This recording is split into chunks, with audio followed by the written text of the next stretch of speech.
Yeah, this is with the timestamp. So I will do monitoring experiment. So you first go to the spectrographic.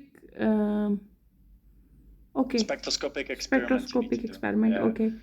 And then if you want to open an SPC, you do from file. And then I will select here with the. Okay. This is then the free base. I will import also the salt. Yep. Yeah. Then I will do I will do references. Yes, and I will put the both together. So I will insert a new row. Yes. Oh no. Insert rows position 3. I will copy paste this one.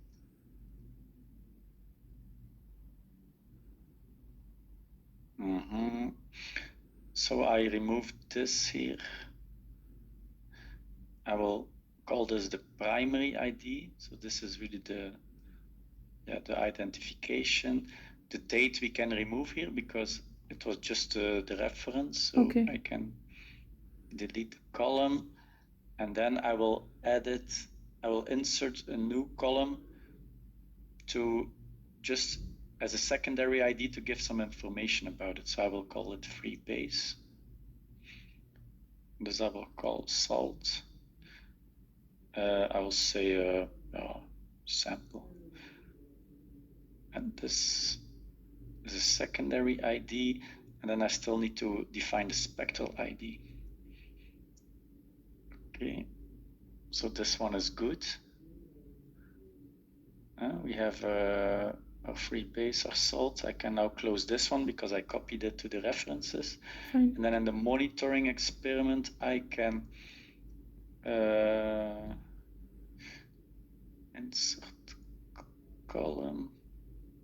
I will use the number because it's easy to color the data later on. Fine. I will say, I can also call it sample or time point. It's a secondary ID. Okay. Yeah, I remove this, and then I still need to define the spectral ID. Spectral ID. So I think now it's ready. Yeah? We have our monitoring experiment. We have the primary ID, which is unique for each sample, secondary ID with a timestamp, another secondary ID with just the chronology of the experiment. Okay. And then we have the spectral ID and the references. And we have so now I will import it. I will save it. I will keep the, oh no, it's another DV. I will do it. And I will just do import Niels. You can Fine. still change it later, but so save. And now we can start looking at the data.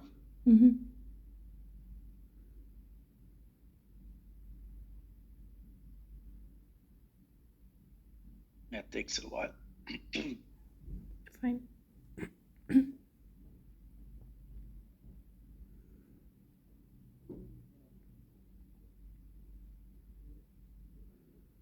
Okay. So again, you see the two data sets, but as we imported them, and then we can look at the spectra, for example, with them. The references. So here you have then the reference of the salt and the free base. Oh, this is a specific peak.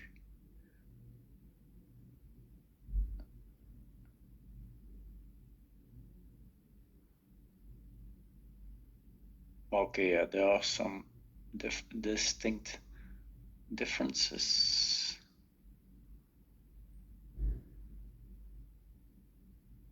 Okay,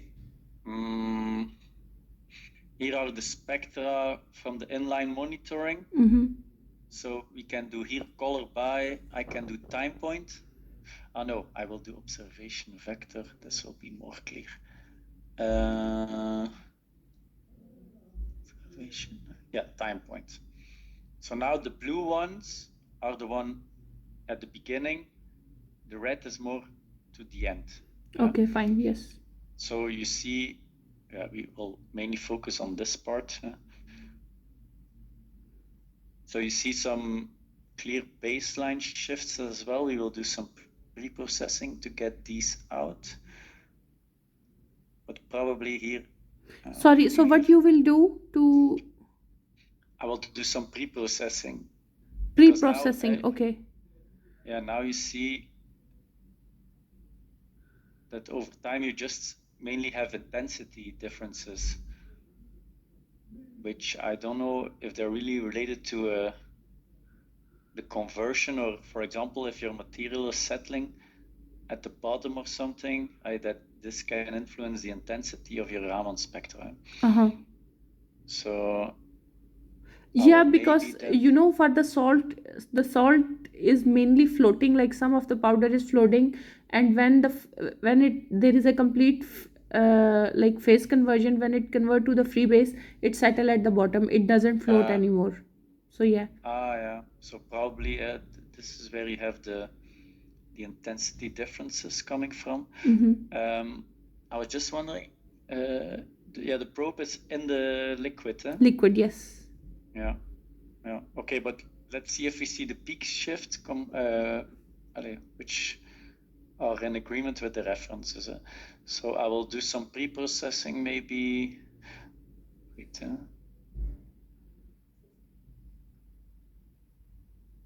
wondering if we see differences here.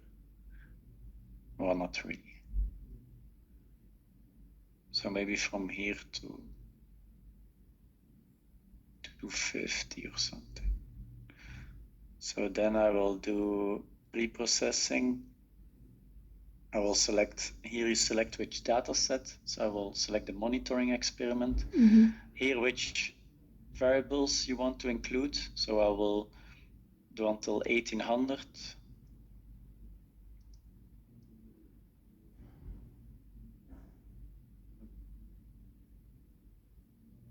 And just 200.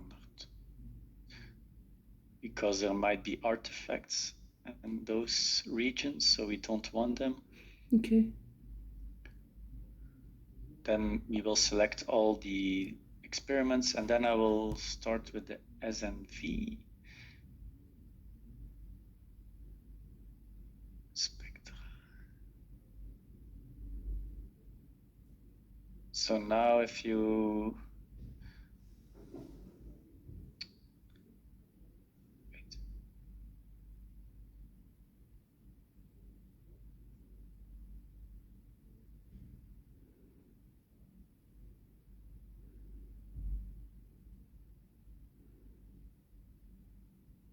but the color is not correct.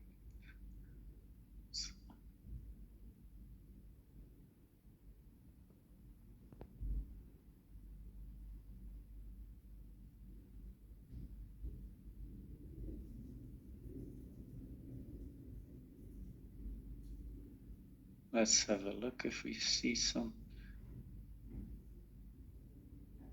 Oh. We don't see a lot here. Yeah, and then we have the peaks of the window as well. Yeah.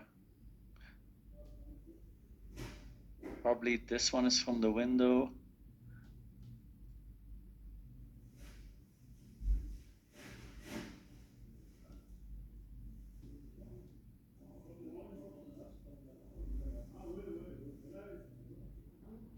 Yeah, you have mainly just the signal which is becoming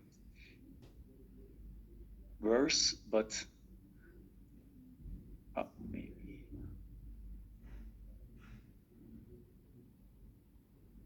But if you look at the references, like this peak here, which is very distinct for the free base, 1575. 15.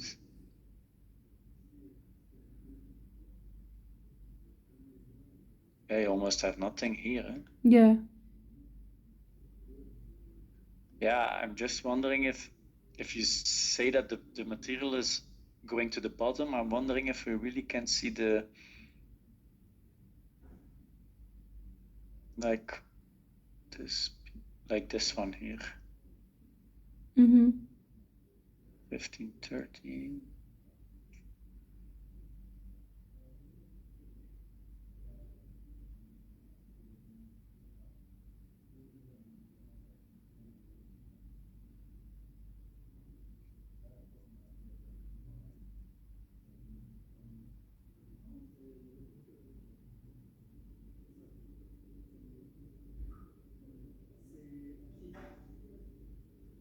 Yeah, you see, Yeah. this peak here is probably, so the signal is really low. And yeah, you also have sulfuric acid in there. Yes.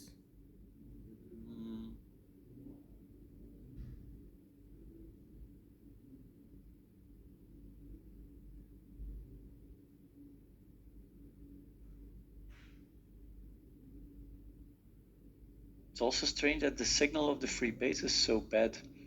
But the thing is, like because the pH was 1.9, and as the solution is more acidic, the solubility of the free base would be more. This is in suspension, the spectrum. Yes. The one like Yeah. yeah, so these are the solids, like there we are having the strong signals, and the one which we are observing, like the continuous monitoring, that is the slurry, um, like that is in solution. Okay. I will just do two other pre-processings, do a PCA on it to see if he can see something. Because yeah, visually it's not always so easy to see. So I will just.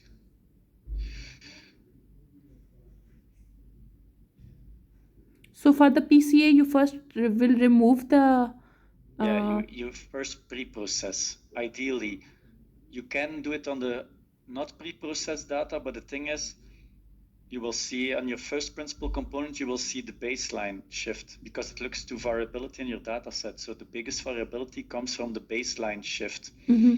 But the baseline shift, yeah, here it doesn't give us really information.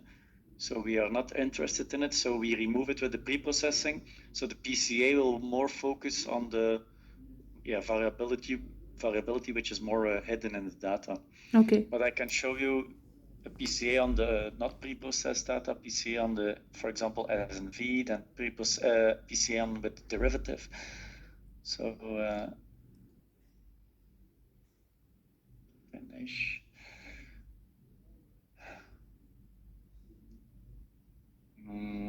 You see, this is after a derivative. I will Okay. just do the time.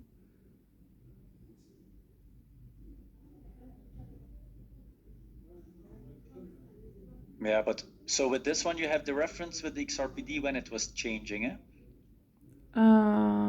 Yes, like I haven't analyzed. Yeah, like I prepared the batch, but one batch, like I analyzed it with XRD, and when I put for the continuous monitoring. Yep. But I think here it's a matter of you will mainly see the difference in intensity here, because indeed it's like the concentration of the material in front of your window is changing. So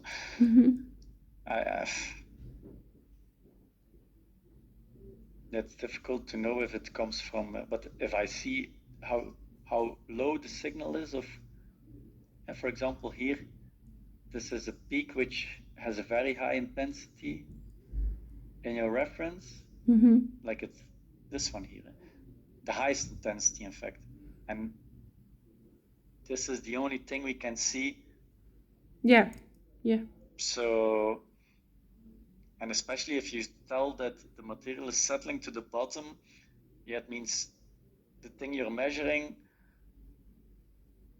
maybe if it's really settling at the bottom, you measure maybe the stuff which is in solution. Yeah. So you won't see the solid state. You see my point? Yes. Yeah. Because I think these peaks here, this one, and this one are probably coming from the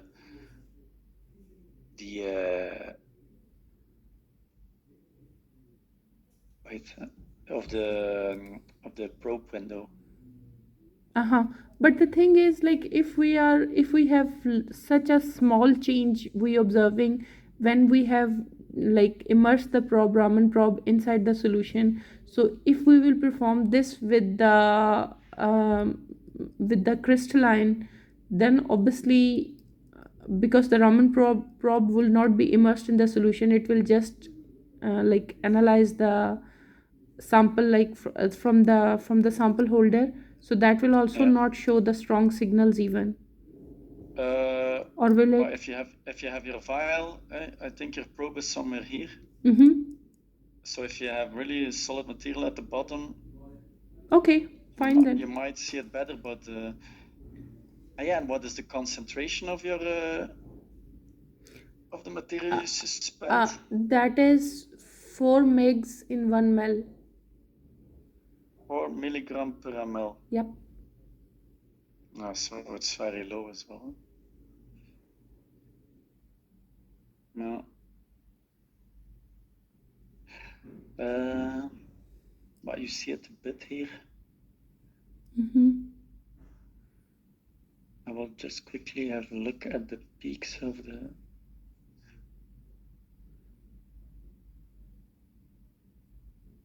Here.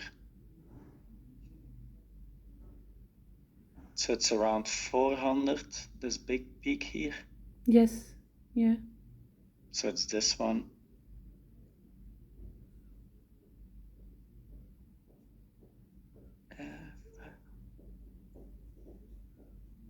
This one. And between 700 and 800. And this one here. Yeah. This is a very strong one. I'm wondering what this one is.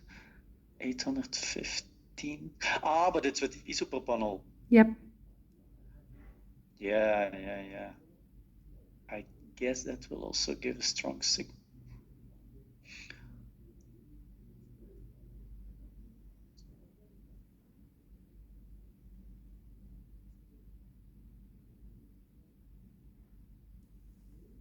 Yeah, it's probably. Maybe it's also good to collect the Raman spectrum as a reference of the solution. Okay, fine. Yeah. Before you add. Yep. Anything. Fine. Because this will be. This will be isopropanol. Okay, fine.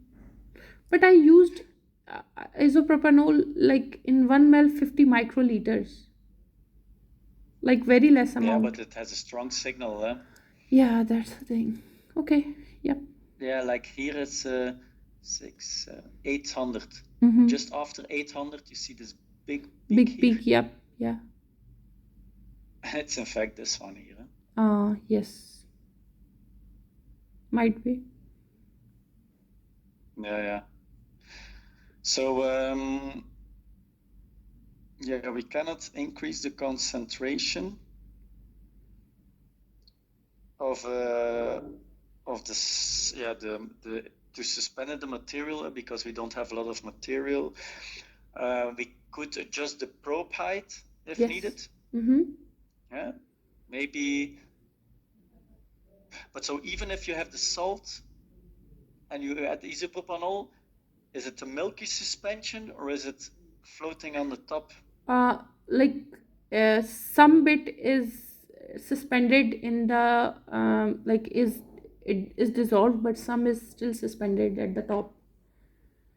But like that is the two thing. Like if I add IPA to the water and then add salt, like the bit it like suspend in the water at the top, like it float at the bottom. But if I add salt to the water and then IPA, then it changed to the milky solution. if you have a milky solution, at least it's homogeneous everywhere. Eh? If your mixing is sufficient, so then you should be able to see it. But then the thing is, you say if it's converting, it's settling more.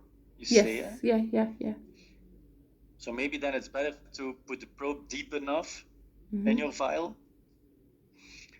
to make sure that you can see the pattern L. So I would maybe suggest to put it deeper. But the crystalline, from what I know from other experiments, it's the quality of your spectra are less good because you're measuring through, a vial wall. Eh? Yeah, that's what I was saying. That yeah. So there you lose some signal, and then I would for sure take a spectrum or collect some spectra when you have your of your solution with the water and isopropanol as well. Fine, yeah. And sulfuric acid. I don't know if sulfuric acid has a Raman spectrum.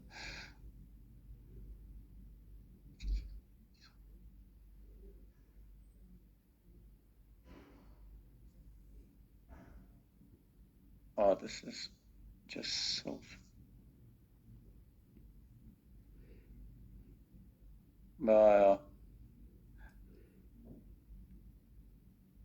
Yeah, I think it should have.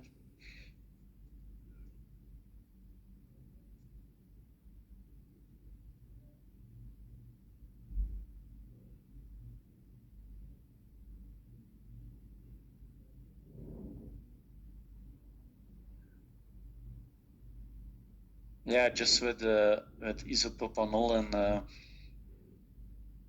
and water and the correct ratio, and then maybe add some sulfuric acid to see what's the impact on the spectrum. Okay, fine. Yep. Yeah. I will collect that. But if I do quickly, maybe in a PCA.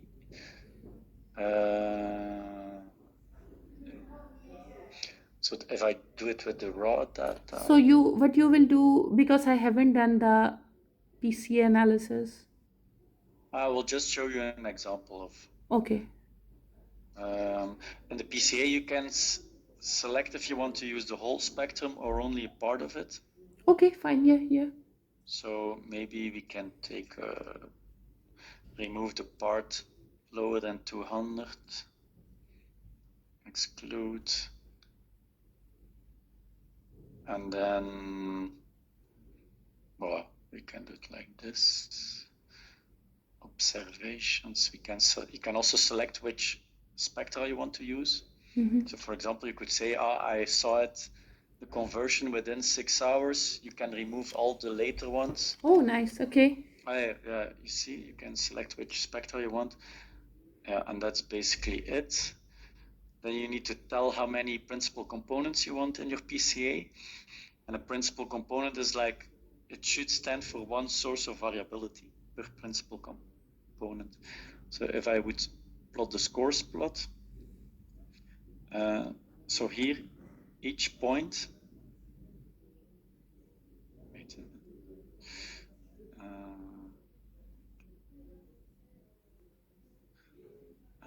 color according to.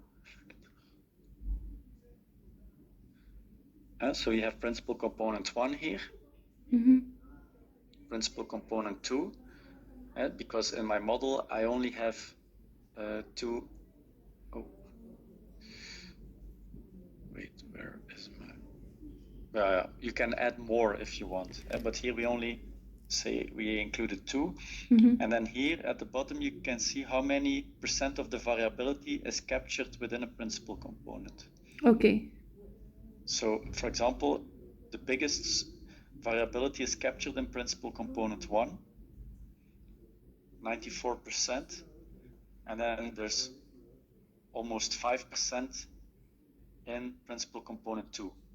Okay. So meaning the biggest variability comes from is in principal component 1. Fine. So you see that you have a change over time in principal component 1, and then around here, in principal component 1, it's less changing. If you only look at the principal component 1, you see that it's changing and then it stays stable. Yeah, and then to know what is changing in your spectra, you can look at the loadings plot.